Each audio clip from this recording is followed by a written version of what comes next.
The job we were actually on was a 2-story house. We're on the roof and I'm nailing in these Simpson strong ties. Nothing I hadn't done 100 times before. Just nailing it off, and then all of a sudden I blinked and then I felt this super strong pressure in my eye.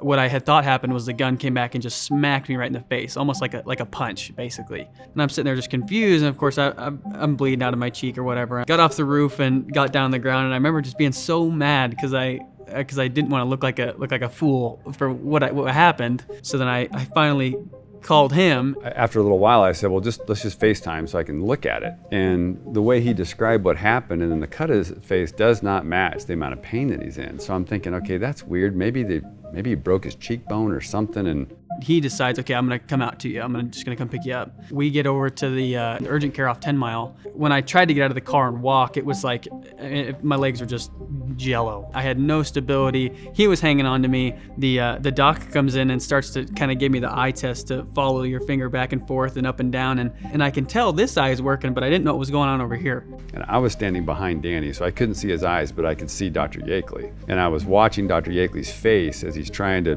get Danny to follow his finger. And I didn't know what was wrong, but I could tell by Dr. Yakeley something was really wrong. We got contacted, obviously, our trauma team, and he was sent over here.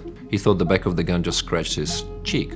Well, what tends to happen is it backfires. The gun actually turns up and it fires back at the contact with the skin. What they saw on the x-rays and CT scans was that one of those 4-inch nails made it through his cheek, through the orbit, directly through the eye. I can try and give you a visual martini olive on a stick. That's roughly what the nail did to his eye. So it penetrated the actual globe and fixed it in place, and then penetrated the left frontal lobe. When we found out that the nail was actually lodged in his head, there's 2 phone calls you don't want to make.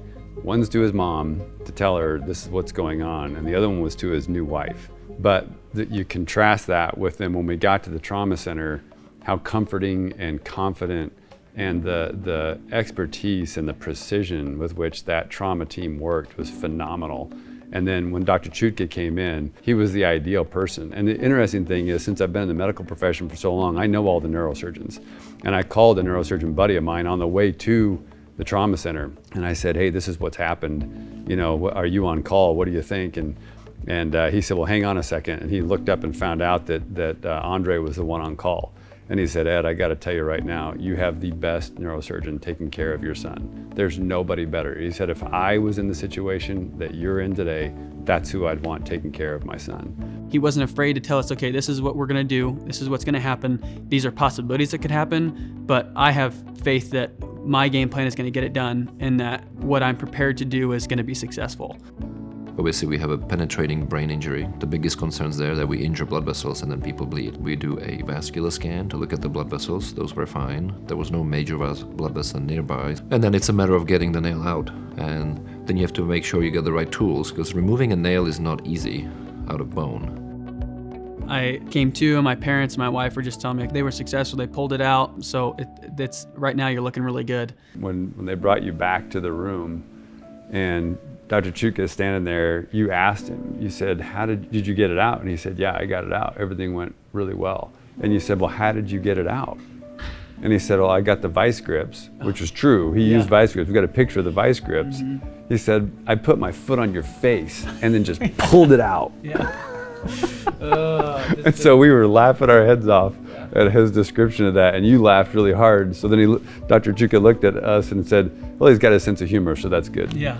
Oh, man. Danny required a follow-up later on to get scans and make sure he really stays out of trouble from any of those problems. So he never leaked spinal fluid through the hole, he never developed an abscess, and he did not develop an aneurysm, we call it pseudoaneurysm, from the injury. I was off work for almost to the day a month, and then I was able to go back to work with no restrictions. Getting up and down off the roof, using the nail gun again, which to my surprise, I wasn't like super tentative to keep using the nail gun. I mean, even today, which is 6 months later or so, or 5 months or so, but my vision has excelled back to, I would say, almost 75–80%, which has been phenomenal. It's been a huge blessing. I've been familiar with the Saint Al's trauma team for a long time, and they always work so well together, and their expertise is just off the chart. But then to also have the facilities and the equipment to keep people close to home is so valuable. And I can tell you as a dad, my journey would have been much more difficult and much more traumatizing if I then would have had to get in my truck and then drive to Salt Lake or Seattle or California or somewhere to try to keep up with Dan and what they were trying to do to save his life. So those facilities and equipment and people are extremely important for patient care.